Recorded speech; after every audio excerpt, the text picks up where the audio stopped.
ধন্যবাদ। আশা করং সবাই ভালো আছেন।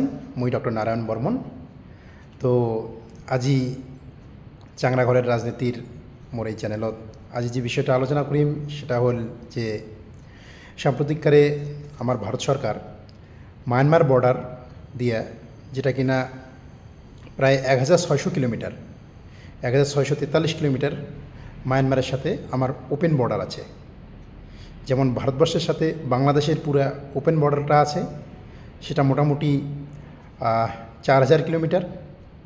তেমনি মায়ানমারের সাথে 1600 কিলোমিটার ওপেন বর্ডার আছে। তো স্বাধীনতা পরবর্তীতে যখন জওহরলাল নেহরুর সাথে তৎকালীন মায়ানমার সরকারের যে একটা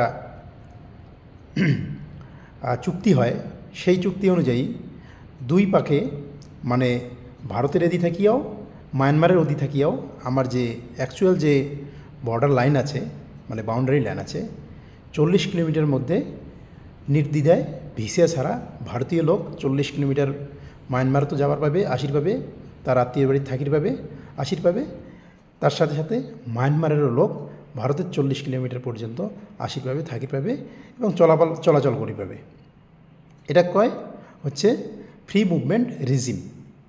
ফ্রি মুভমেন্ট রিজিম পরবর্তীকালে বিভিন্ন আন্তর্জাতিক যে পরিমণ্ডল এবং দেশের নিরাপত্তার স্বার্থে 2000 সালের পরবর্তীতে এটাকে নিয়মের মধ্যে নিয়ে আসা হয় এবং এটা 16 কিলোমিটার করে দেওয়া হয়, যে 16 কিলোমিটারের মধ্যে ফ্রি মুভমেন্ট রিজিম মেনটেন করা হবে। মানে 40 কিলোমিটার থেকে এটা কমে আনিয়ে দুই পক্ষে 16 কিলোমিটারের মধ্যে চলাফেরা করি পাবে মায়ানমারের লোকেরাও এবং ভারতবর্ষের লোকেরাও। এলা কি হল? কিন্তু সাম্প্রতিককালে যদি দেখা যায় মায়ানমার একটা অস্থির রাষ্ট্র হিসেবে পরিচিত হয়েছে। বিশেষ করিয়া আং সু কি যায় নোবেল পাইছে বিশ্বশান্তির, সেই সময় থেকে বর্তমান পর্যন্ত মায়ানমারের গৃহযুদ্ধ চলছে।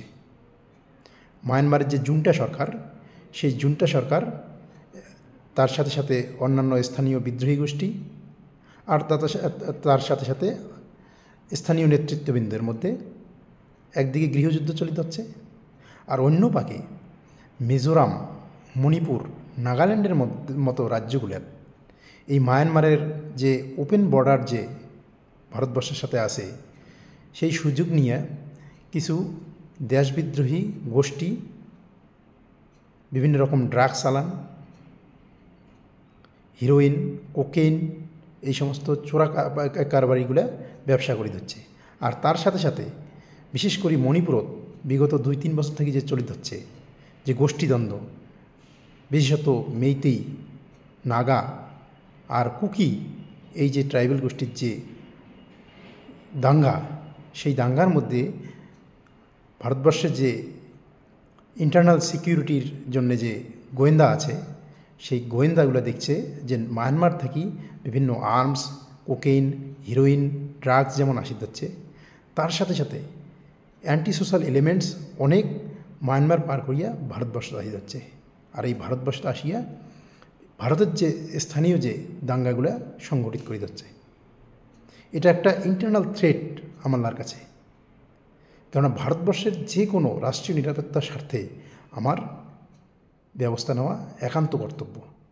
আর এইটা করি যায় ভারতবর্ষ সিদ্ধান্ত নিছে সাম্প্রতিককালে যে যেমন আমার বাংলাদেশ বর্ডারের অধি, পাকিস্তান বর্ডারের অধি আমার যেমন ফেন্সিং আছে, মানে ওয়াল টাইপের লোহার বেড়া দেওয়া হয়েছে, লোহার তারের বেড়া দেওয়া হয়েছে, সেই রকম আমরাও মায়ানমার বর্ডারটা পুরোটাই ফেন্সিং করব। এটা একটা খুব ভালো সিদ্ধান্ত। এই সিদ্ধান্ত না হলে মোর ব্যক্তিগত অভিজ্ঞতা থেকে মুই কম, মুই যখন নর্থ ইস্টার্ন হিল ইউনিভার্সিটিতে পড়ং তখন মোর কিছু কুকি বন্ধু ছিল। কুকি বন্ধুরা কী কয় যে প্রত্যেক দিন মণিপুর সীমান্তের সেই বন্ধুগুলো, কুকি বন্ধুরা মণিপুরের ছিল, প্রত্যেক দিন উমার যে জেলা আছে, উমার জেলা মায়ানমার থেকে প্রচুর পরিমাণে লোক মণিপুরত আসিয়া কাজকর্ম করিয়া, কেননা মণিপুরের যে প্রতিদিনের যে শ্রমিক লাগে, সেই শ্রমিকের যে পারিশ্রমিক, সেই পারিশ্রমিকটা অনেক বেশি মায়ানমারের তুলনায়, আর কাজও বেশি পাওয়া যায়। এই জন্যে ওদিকে লগাইছি আসি। কিন্তু যখন এই রকম দাঙ্গা মেইতেই কুকি নাগার সাথে যখন দাঙ্গা শুরু হয়েছে, তখন দেখি যাচ্ছে যে না, মায়ানমার থেকেই অনেক রকম অ্যান্টি সোশ্যাল, সমাজ বিরোধী, দেশ বিরোধী কিছু লোক আইসিয়া অস্ত্র শস্ত্র, ড্রাগ, কোকেন, হেরোইন এই সমস্ত কিছু বিক্রি করে। সেটা একটা করিডোর তৈরি হয়েছে সেই সমস্ত দেশ বিরোধী কার্যকলাপের। এই থেকে সিদ্ধান্ত নিয়ে ভারতবর্ষের স্বরাষ্ট্রমন্ত্রক, গৃহমন্ত্রক সিদ্ধান্ত নিয়েছে যে ফেন্সিং করা লাগবে। ফেন্সিংয়ের কাজ ইতিমধ্যে শুরু হয়ে গেছে। এটি প্রায় 20,000 কোটি টাকা ভারতবর্ষের সরকার স্যাংশন করছে। এই 20,000 কোটি টাকা প্রাথমিকভাবে ব্যবহার করা হবে এই ফেন্সিংয়ের কাজত। পরবর্তীতে আরও 11,000 কোটি টাকা দেওয়া হবে অন্যান্য ইলেকট্রিক ফেন্সিং করার জন্যে। এটা একটা খুব ভালো সিদ্ধান্ত। তো বর্তমান প্রেক্ষিতে এটা আরও বেশি গুরুত্বপূর্ণ, কেননা আমরা দেখি পাওয়া যাচ্ছি যে পুরা মায়ানমারত দীর্ঘদিন থেকেই একটা গৃহযুদ্ধের পরিস্থিতি। সেটি একদিকে সরকার পক্ষ, একদিকে বিদ্রোহী পক্ষ একে অপরের মুখোমুখি হয়েছে। উমরেলা দেশের বিভিন্ন রাজনৈতিক গোষ্ঠী একে অপরের সাথে যুদ্ধে লিপ্ত হয়েছে। ইয়ের যাতে প্রভাব ভারতবর্ষত না পড়ে, আর তার সাথে সাথে ভারতবর্ষ যাতে কোনো রকম ইল্লিগাল ড্রাগস, কোকেন, হিরোইন এবং অস্ত্রশস্ত্র, আর্মস, বন্দুক এই সমস্ত না আসির পায়, তার জন্য ভারতবর্ষ সরকার ব্যবস্থা নিয়েছে। এটা একটা মোর ব্যক্তিগত মতামত থেকে মোর মনে হয় এটা খুব ভালো সিদ্ধান্ত নিয়েছে ভারতবর্ষ। বিশেষ করে যখন ভারতবর্ষ বর্তমানে